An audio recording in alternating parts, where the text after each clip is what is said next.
साल 1945 6 अगस्त को सुबह 8 बजे हिरोशिमा, जो कि जापान की एक सिटी का नाम है, वहां पे लोग अपने काम के लिए निकले थे। लोग अपने ऑफिस जा रहे थे, बच्चे अपने स्कूल में पढ़ने के लिए जा रहे थे।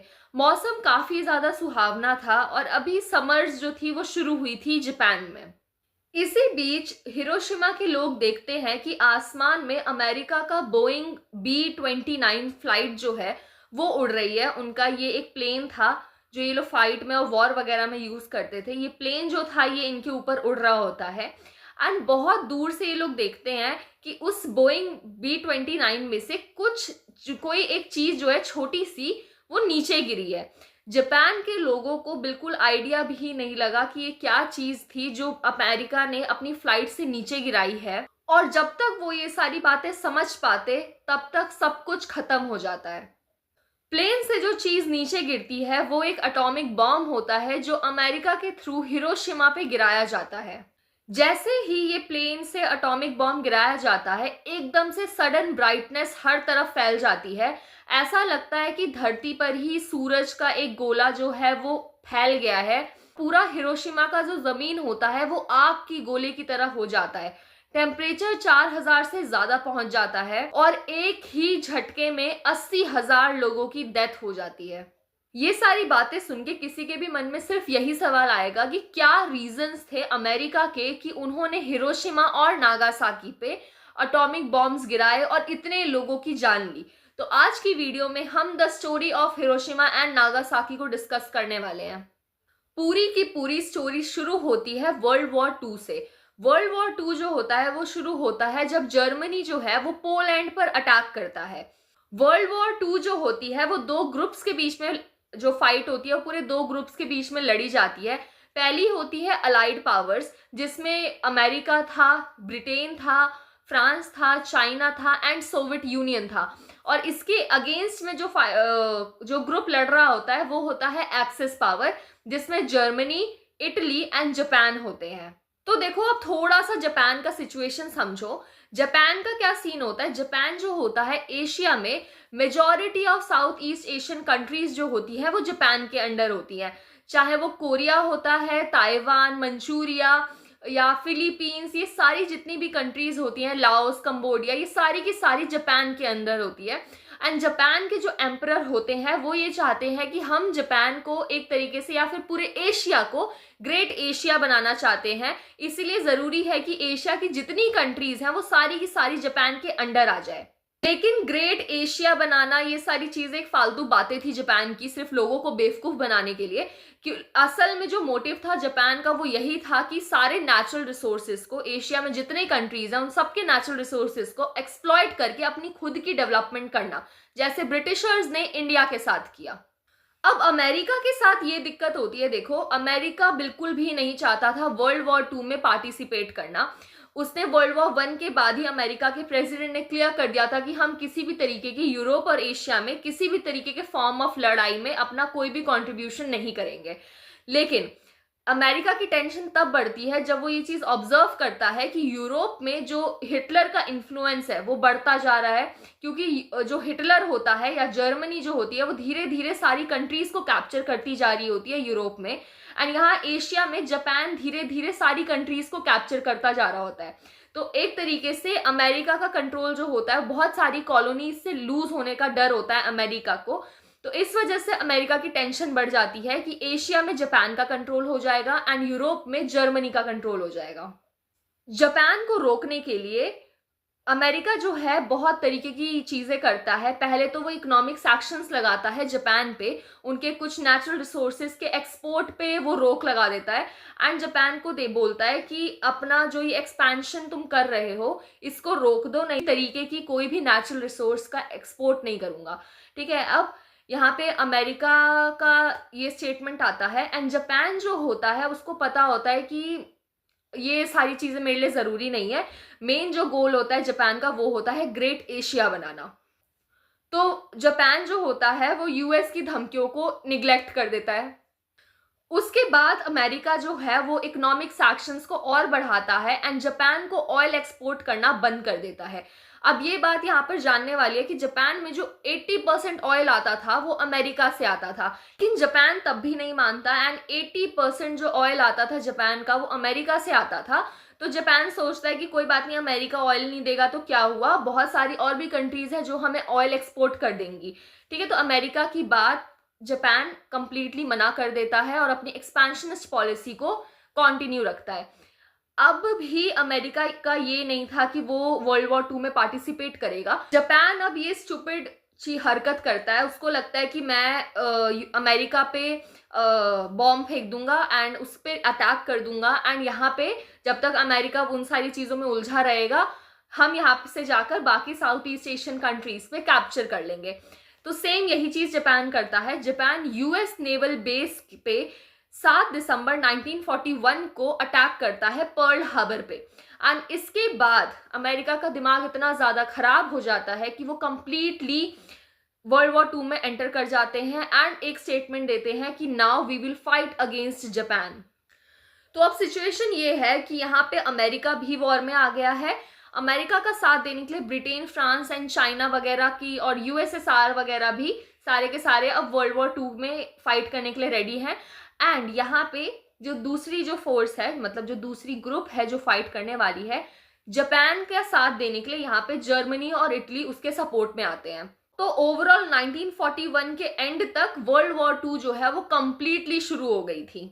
तो अब वर्ल्ड वॉर का पूरा सीन ना समझते हुए मेन बात पे आते हैं। देखो यहाँ पे 1945 में वर्ल्ड वॉर 2 में ये सिचुएशन होती है कि इटली जो है वो सरेंडर कर चुका होता है, जर्मनी जो है वो सरेंडर कर चुका होता है एंड हिटलर जो है अपने आप को शूट करके सुसाइड कर चुका होता है। तो अब जो इकलौती कंट्री बचती है जिसे अमेरिका या फिर आप कह सकते हो अलाइड पावर्स को हराना था, वो बचती है जापान। सिंगल और इकलौती कंट्री, बाकी सब इसके जो मेट्स थे वो सबके सब जो हैं वो सरेंडर कर चुके हैं। अब देखो जापान में डिटेल में घुसने से पहले जापान की एक छोटी सी आइडियोलॉजी समझो। जापान का जो एम्परर था उसने वहां के लोगों को बहुत बुरी तरीके से ब्रेन वॉश करना शुरू करता है वो। ठीक है, वहां पे लोगों को इस तरीके से ब्रेन वॉश किया जाता है कि ये जो तुम्हारा एम्परर है ये भगवान के काबिल है और अगर तुम अपने भगवान की बात नहीं मान रहे हो तो तुम एक सबसे बड़े ट्रेटर हो, देश के ट्रेटर हो। ठीक है, वो एक चीज बहुत उनके माइंड में घुसा देता है कि अपने देश के लिए लड़ना है और एंड तक लड़ना है, चाहे कुछ भी हो जाए, चाहे तुम्हारी जान क्यों ना चली जाए, अपने देश के लिए तुम्हें लड़ना है, अमेरिका से तुम्हें लड़ना है।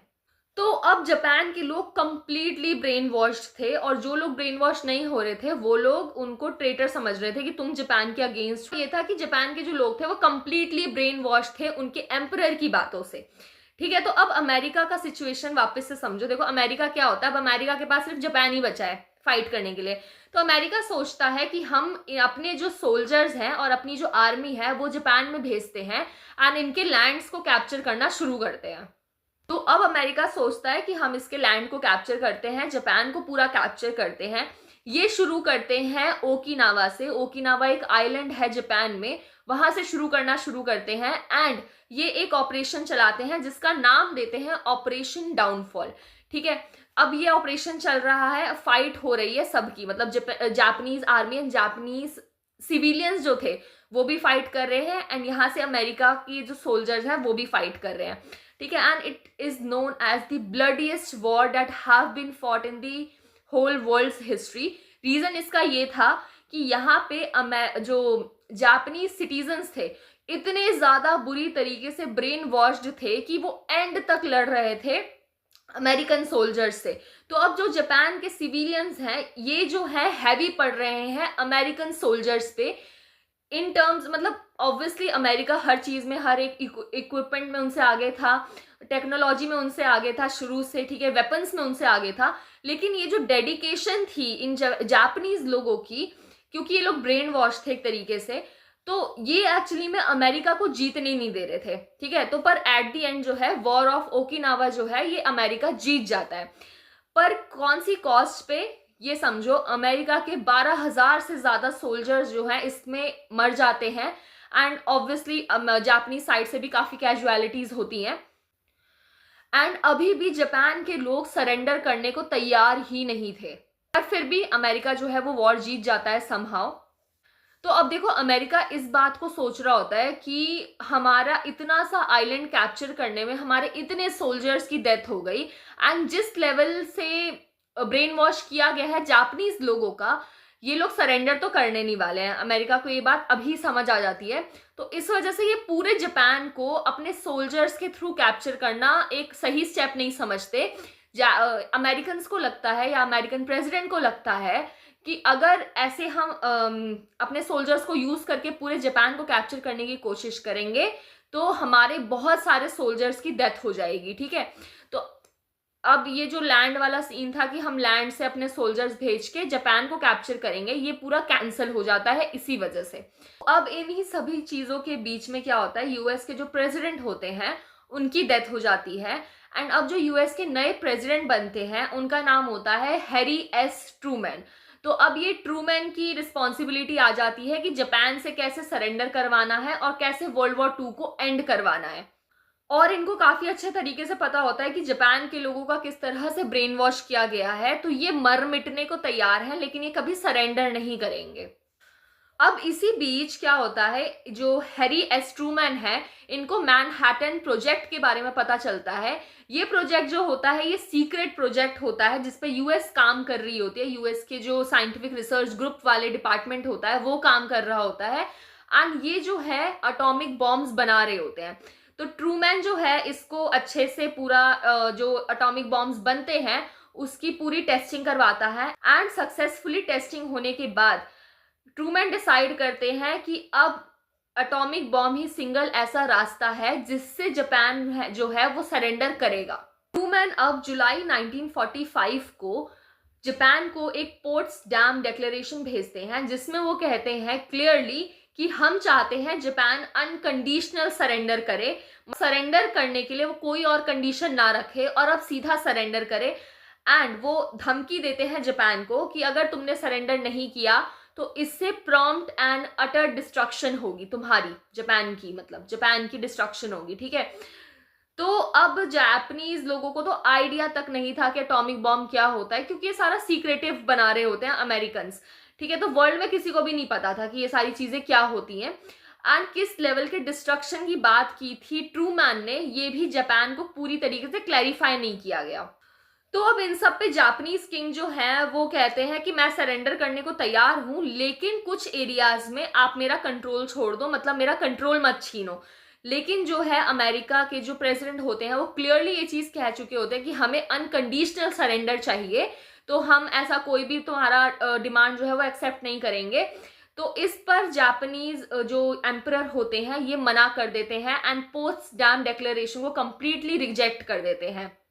अब इसके बाद 3 अगस्त को यूएसए के प्रेसिडेंट जो है ये क्लेरिफाई करते हैं कि अब जापान पर एटॉमिक बॉम्ब गिराना ही इकलौता रास्ता बचता है उसके सरेंडर करवाने के लिए।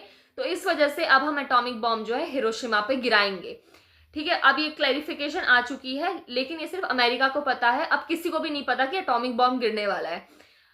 सेम यही चीज होती है 6 अगस्त को हिरोशिमा पे बोइंग एयरक्राफ्ट जो होता है अमेरिका का, वो हिरोशिमा पे बॉम्ब गिराता है and on the spot instant death होती है 80,000 लोगों की हिरोशिमा में। एंड ये जो बॉम्ब गिराते हैं इसका नाम देते हैं ये लोग little boy, and on the spot इतने सारे लोगों की डेथ हो जाती है। इतने लोगों की डेथ होने के बाद भी जापान के जो एम्परर होते हैं वो सरेंडर करने को तैयार नहीं होते कि बॉम्ब ही तो गिराया है, क्या हो गया, लोग मर गए कोई बात नहीं, एंड वो अभी भी सरेंडर करने से मना कर देते हैं। इसके बाद जो अमेरिका होता है वो दूसरा बॉम्ब गिराता है नागासाकी पे, जो कि और भी ज्यादा पावरफुल बॉम्ब होता है, जो कि नागासाकी पे गिराता है अमेरिका, एंड ये गिराता है 9 अगस्त को, और इसका नाम दिया जाता है फैट मैन। एंड यहाँ पे नागासाकी में 40,000 लोगों की इंस्टेंट डेथ हो जाती है। अब देखो हिरोशिमा में ज्यादा लोगों की डेथ हुई, नागासाकी में कंपैरेटिवली कम लोगों की डेथ हुई। इसका रीजन वहां की ज्योग्राफिकल फीचर्स थे। नागासाकी में माउंटेन्स वगैरह थे, तो जो भी रेडिएशंस वगैरह थी एटॉमिक बॉम्ब की वो थोड़े लिमिट में निकली। लेकिन वहां पे जो हिरोशिमा था वो कंप्लीट लैंड था, वहां पे कोई माउंटेन वगैरह नहीं थे। इस वजह से वहां पे जो लोग मरे वो और भी ज्यादा बुरी तरीके से मरे, एंड वहां पे इसलिए नंबर ऑफ डेथ जो हुई वो ज्यादा हुई। एंड अब जब 2 एटॉमिक बॉम्ब गिरे हिरोशिमा एंड नागासाकी पे, तो जापान के जो एम्परर होते हैं वो सरेंडर करने पे मजबूर हो जाते हैं एंड वो सरेंडर कर देते हैं।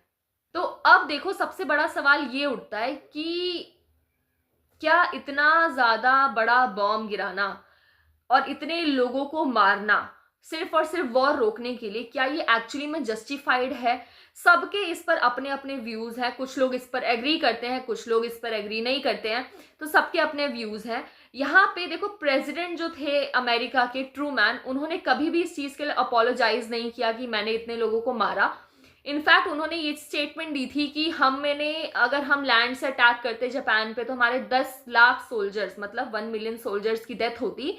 यहाँ पे तो सिर्फ 2 ही लाख लोग मरे हैं, तो 10 लाख सोल्जर्स जो होते हैं वो ज्यादा है, मतलब नंबर जो है 10 लाख वो ज्यादा है 2 लाख के कंपैरिजन में। तो इसलिए 2 लाख लोग मर गए, कोई बात नहीं है। तो इसलिए प्रेसिडेंट कहते हैं कि 2 लाख लोग मर गए, कोई बात नहीं, हमारे 10 लाख सोल्जर्स तो बच गए ना। तो उनका ये स्टेटमेंट था। अब यही कुछ लोग कहते हैं कि बॉम्ब फेंकना एकदम बेकार और यूजलेस चीज थी, इतने लोगों को मारना यूजलेस था। रीजन इसका ये है कि जापान वैसे भी सरेंडर करने वाला था, क्योंकि यूएसएसआर मतलब सोवियत यूनियन भी उसके पीछे पड़ गया था, उस पर अटैक करने के लिए आ गया था। तो जापान के पास वैसे भी कोई चॉइस नहीं थी सरेंडर करने के अलावा। तो थोड़े टाइम अगर अमेरिका जो है वो पेशेंस रखता, वेट करता, तो जापान खुद ही सरेंडर कर देता। इतने लोगों को मारना वैलिड ही पॉइंट नहीं था। तो ऐसा कुछ लोगों का कहना है, सबके अपने व्यूज हैं। लेकिन इस पूरे इंसिडेंट से पूरे वर्ल्ड ने एक्चुअली में ये सीखा कि एटॉमिक बॉम्ब फेंकना किसी भी देश पर किस लेवल का एक डेंजरस चीज हो सकता है, ह्यूमैनिटी के लिए, वाइल्ड लाइफ के लिए, हर एक चीज के लिए। इतने मास लेवल पे डिस्ट्रक्शन हुआ इतनी ब्यूटीफुल सिटी का। एंड जापान एक सिंगल इकलौती आज तक की सिंगल ऐसी कंट्री है जिस पर एटॉमिक बॉम्ब फेंका गया। इसके बाद किसी और कंट्री ने ये इस चीज से सफर नहीं किया। Now tell me your point of views in the comments below. And अगर आपको ये वीडियो अच्छी लगी हो तो प्लीज लाइक और सब्सक्राइब कर देना। Thank you so much for watching.